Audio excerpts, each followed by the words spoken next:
19 is wrong. Pandaren still spawn with food in their bags. There's small, 5 small sugarcane stalks around with their healthstone. Well, sugarcane isn't food, okay? Because whenever I told my mom I wanted to eat sugar for breakfast or for dinner, she said that's not food. So, you know, I don't think that's even true at all. So, we'll go ahead and we'll just ignore that. Okay, wait, just a second. Let me, oh, Mr. Bad Apple with the 20 gifted community subs. Thank you, thank you, thank you. Thank you so much, man. I fucking appreciate that. Thank you so much. Okay, just 1 second. Let me go ahead and look at, let's see. Which one should I look at? We can look at the Dungeon Set 2 gear. This is always really interesting. This gear is going to be added later on in the game. Let me make sure that I'm not missing any more of these. 10 changes that were made after Vanilla WoW that made WoW better. I should watch this video just to trigger you guys, because I know people are going to get mad about it, right? Because they're like, oh no, that's not true. Everything about Vanilla WoW is perfect and nothing needed ever to change. But it is kind of weird. Here's one thing that I think about, is that everything in Vanilla WoW just randomly came together. And it was like perfect. And I genuinely think that it was probably an accident. Like, because it was so genius. Like, the entire game was so fucking genius that I can't believe that anyone except for Jesus could come up with this game, right? And like all of the different ways, like I don't know how it could be so perfect. Does that make sense? Miss Pandaria is what ruined WoW. My dad said, it seems like whenever the pandas came out, things started to go downhill. That's specifically what he told me. So yeah, you're not wrong. Okay, let's go ahead and I'll read this. Let me read all the donations real quick. Just a second. My name is spoke by Coke or Pepsi. Were you born as a... Oh, I can't read that word, man. Like, I've got to... Oh, man. I think I have to... What do you call it? I have to, like, ban you or something for that, because I'll get in trouble for having that word there. First, the epic raid on Scarlet Armory would have the second raid must go on. Okay. I'm your best subscriber, donated 500 bits. I was going to have a question that's been raised in a while. How's the snack box going to be set up for Classic World of Warcraft? I'm going to basically throw everything away and then completely start new, okay? Because that's what we're doing. We're completely clearing the slate. We're starting new. I'm going to be doing the same thing. Will you react to the Classic WoW parody cover and song? I don't know what that is, so I don't want to react to it or watch it right now, okay? Okay, let's go ahead and take a look at this, all right? Gotten beta, new wave. I don't know about there being a new wave, man. Let me just go ahead and double check. If there is a new wave, I'll look at the new posts on Classic WoW. Oh, check your beta. Just got in. Oh, shit. Oh, shit. Yo, boys, check your shit. Check your shit right now. Let's see if we can get in. Who just got in? Who just got in? All right, let's go ahead and we'll watch the video, I guess. I mean, what the fuck else are we gonna do while we wait for the servers to come back up? So this is the tier 2.5, sorry, 0.5 gear. I never got any of this gear. This is like the heroism gear and you know, other stuff like that. Okay, guys, so yeah, make sure that you download Classic WoW, so by the time the servers actually come up, you'll be ready to come out and play.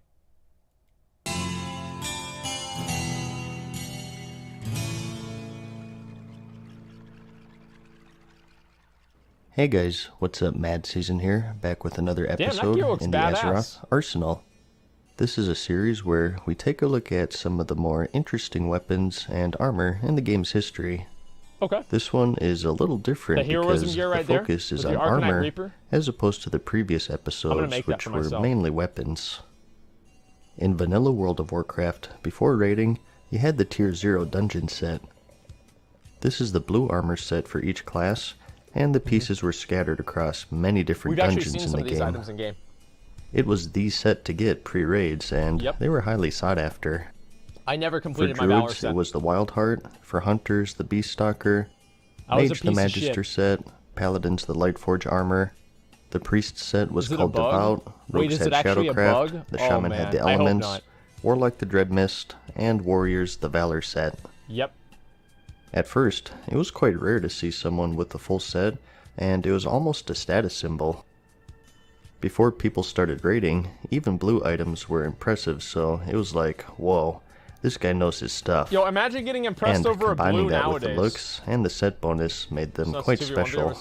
I'll look at it at some point, right? These sets would of course be later replaced by the superior Tier 1 set found in the Molten Core raid. Of course. And then that would be replaced by Tier 2 and so on. Oh, dude, there it is. But lost within the shuffle was something called the Tier 0.5 set, or the Dungeon Set 2 as it's called.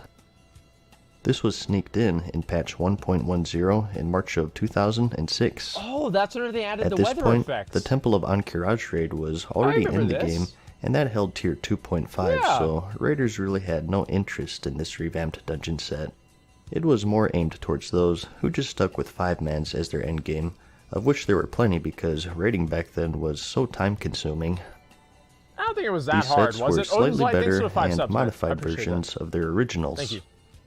The Wild Heart upgraded to Feral Heart, Beast Stalker to Beast Master, Magisters to Sorcerers, Lightforge to Soulforge, Devout to Virtuous, Shadowcraft to Dark Mantle, Elements to the Five Thunders, Dreadmist to Deathmist, and Valor to Heroism. In looks, they were just different color palettes for the most part, they were better. But in stats and rarity, they were superior to their blue counterparts.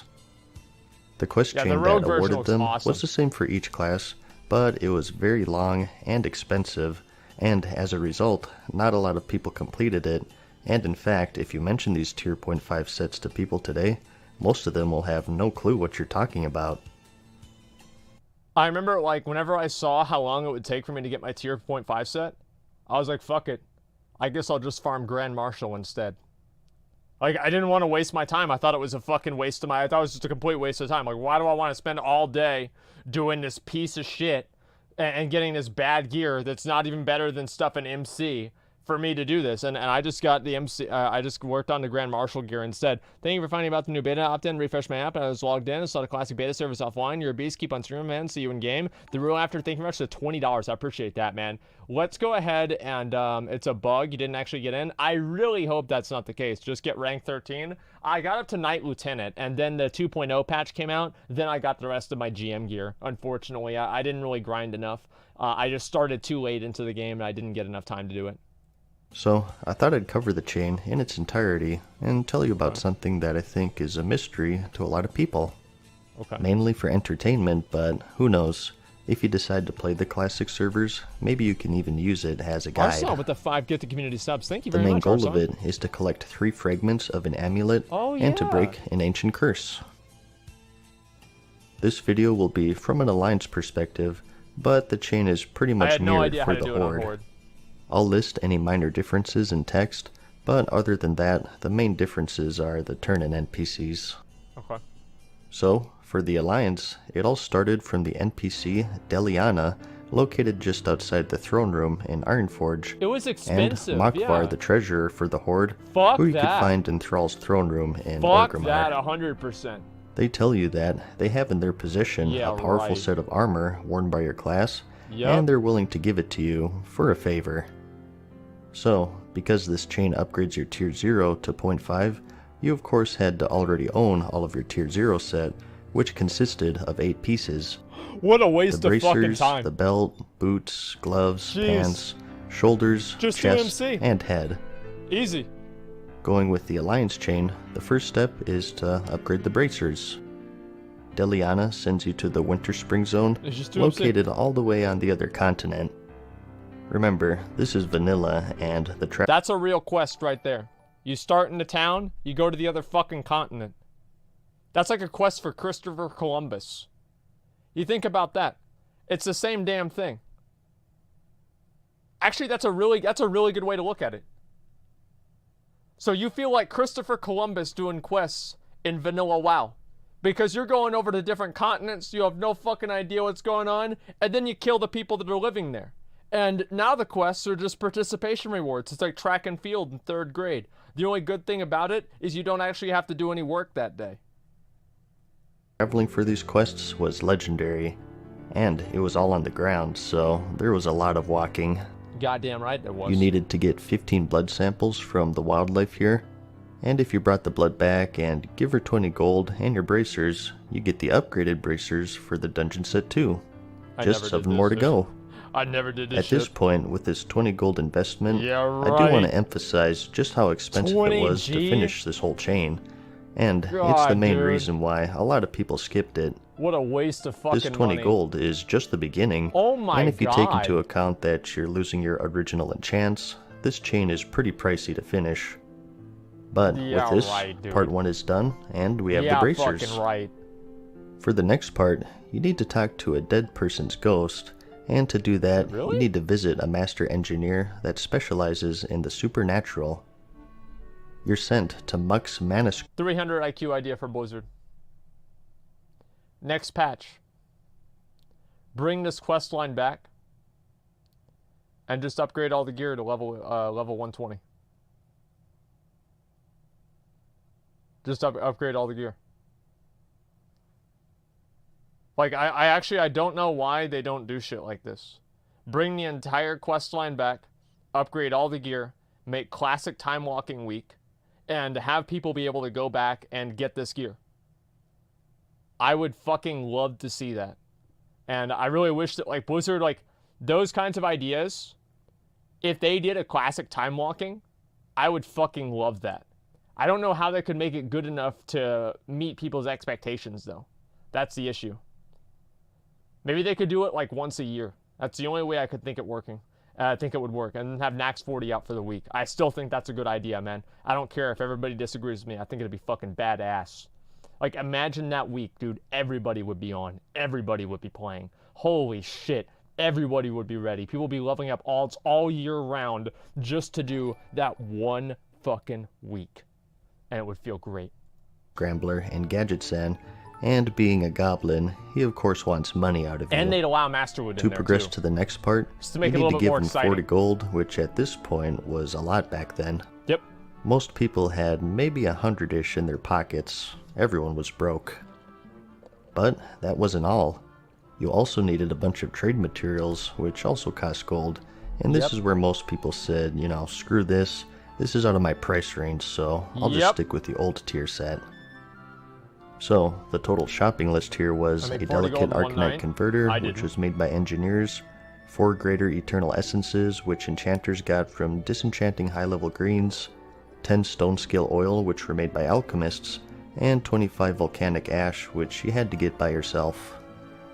You got this in the burning step zone on the ground, typically near lava pools, so it didn't cost anything. Didn't you need blood of heroes? But it was a lot of travel, and 25 made it pretty time-consuming. I forgot. And in terms of travel, we're just getting started. Nowadays? Mux builds you a ghost trap, and for the next part, you need to use... And in terms of travel, we're... Quick trivia. Who's that a statue of, guys? Who's that a statue of? Lothar. Good. Good. Just getting started. Mux builds you a ghost trap, and for the next part, you need to use this trap and collect ectoplasm from all across the world. To use this trap, you needed something called goblin rocket fuel, and you're given 8 to start off, but if you used all of them before you collected all 36 essences, you had to buy more from an engineer. Yep. Yeah, this is you need 12 scorched ectoplasms from enemies in Silithus, 12 frozens from enemies in Winterspring, and 12 stables from enemies in the Eastern Plaguelands. Okay. Did I say that the traveling in vanilla was ridiculous yet? Anyways, you bring all of... It wasn't that bad. It wasn't really, like, because you just go AFK. Like, you're AFK for like half the game. It's kind of like... You know what I mean? Like, all right, here's a good way for me to look at it.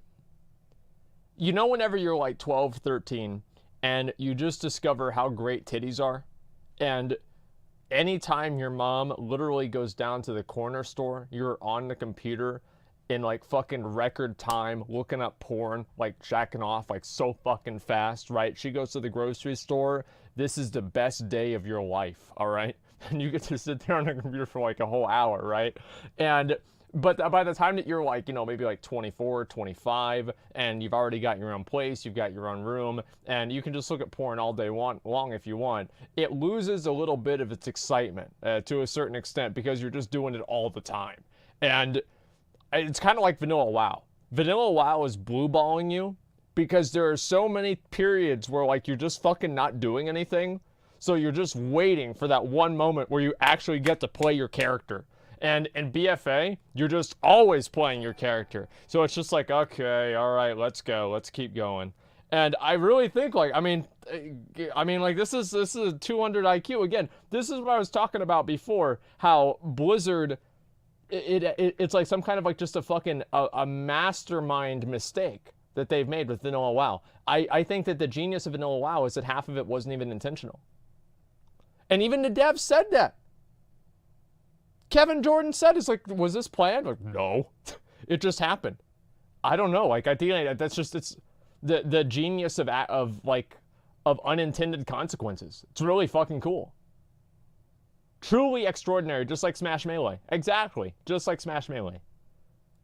The Skoo and the trap back to Mux and Tannerus, and he sends you back to the Burning Steppes to get the Magma Core from an Earth Elemental located inside the zone.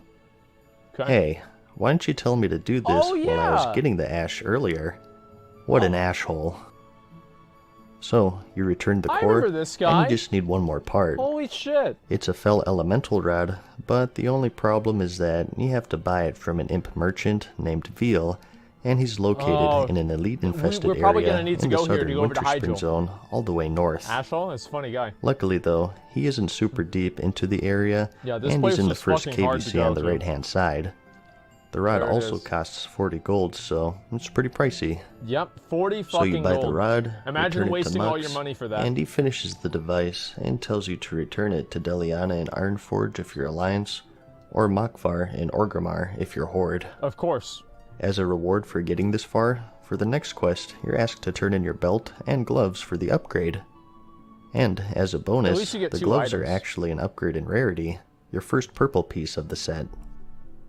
But you're not satisfied with just 3 pieces. So, you ask for the next task, and you're sent to the entrance of the Stratholme dungeon, along with the ghost device. You're told to use this device near the entrance, and doing so will reveal the ghost of Anthean Harmon. From him, you need to obtain some information about a special amulet. He agrees to help you, but in return, you must do him a favor. You need to go inside the Stratholme dungeon and rescue someone called Ysida Harmon from the final boss of the undead side, Baron Rivendare. I don't remember this at all. So, this is our first official group quest in the chain. I still don't remember There's just one catch though. When you enter the dungeon, a 45-minute timer starts. Wait, this is what the 45-minute timer was for? At the end of it. Not only do you need to click through the dungeon, after the 40... but you also had to do it pretty quickly and carefully so you don't wipe.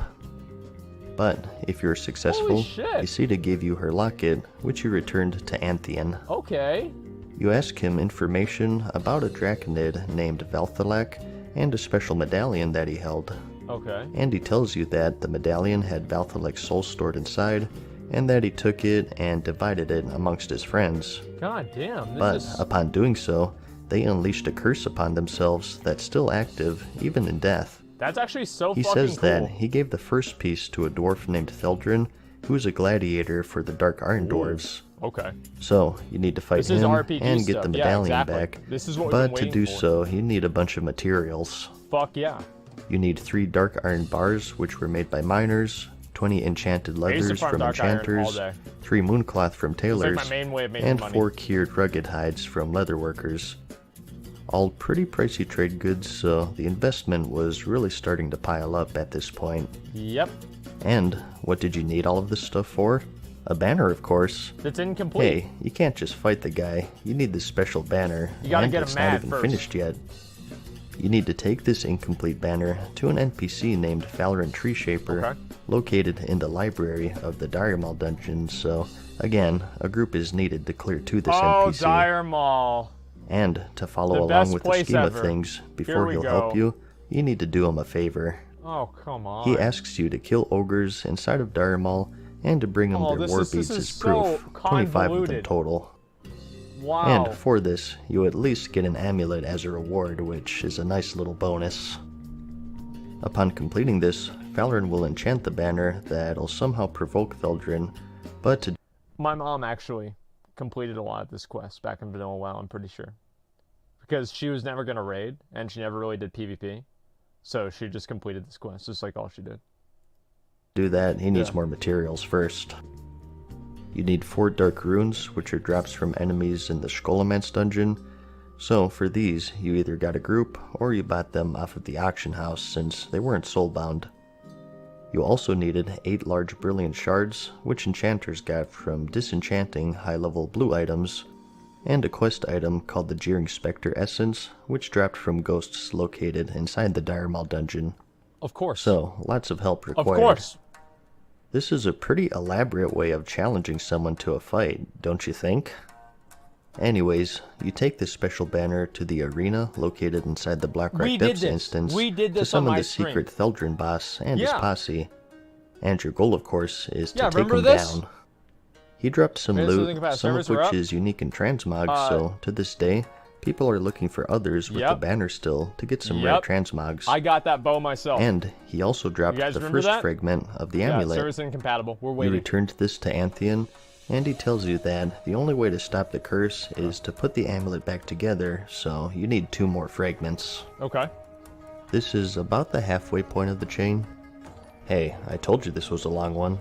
Not to tease you here, but I think for the sake of not making this video too long, we'll come back to this in part 2, so dude. I'll see you then. To be continued. God. Farewell for now, mortals. We hope you enjoyed today's video. This shit would just take so goddamn long, man. Like, I really, I don't know, restart the client? Okay, let me restart client, and we'll see what happens, okay? I'll see if the servers are going to come up. Yeah, obviously, like, those chains were really, really long. Very, very time investment. It still says incompatible, unfortunately. I'll try to log in. Let's see. It just says log in. So I'll go back to incompatible, and then we'll look at something else, okay? Watch yourself with the reaction at Tides of Vengeance 2 trailer. Reminds me of Dragon Slayer from RuneScape. Yeah, I know in RuneScape there's a ton of, like, really big quests, too.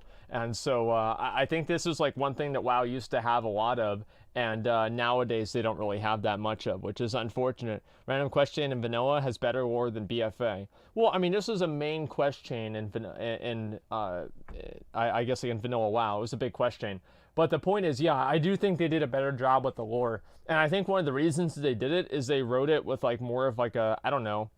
It just seemed like it was more raw. And I think, like, if I had to describe, like, everything about it and, like, why I thought it was better, it would be kind of complex. But one of the reasons that I like it more is the fact that the player is not necessarily an actor in the story itself. They're more of, like, a secondary character that just moves the plot forward, which is actually what I prefer. And I don't like how the game narrative takes the player into consideration nowadays. I'm just not a fan of it. That's like an RP thing, okay? Like, so, okay, this is like, you know, all right, get on your robe and wizard hat and let's all listen to Asmongold talk about, you know, his character's narrative. But I just feel like it's important. And whenever there's a certain level of escapism. There's a spectrum of escapism that people have in video games. And I think that whenever you put the character in the storyline, unless that escapism matches with the storyline that you have in your head, then it's just completely, they run counter to each other. And I don't like that at all. Okay, homeless wizard, it's not like you're part of the world. Well, I don't think that the player should be considered as part of the world, except for just like a nameless adventurer or something like that, right? It's just like actors inside the game. Is the alpha server? Yeah, I don't know. It's just the way I feel, right? Where are you on the spectrum? So I am on the spectrum for this, and I would say that, like, there are people that do like hard RP and then soft RP. I think that in a lot of ways I kind of do soft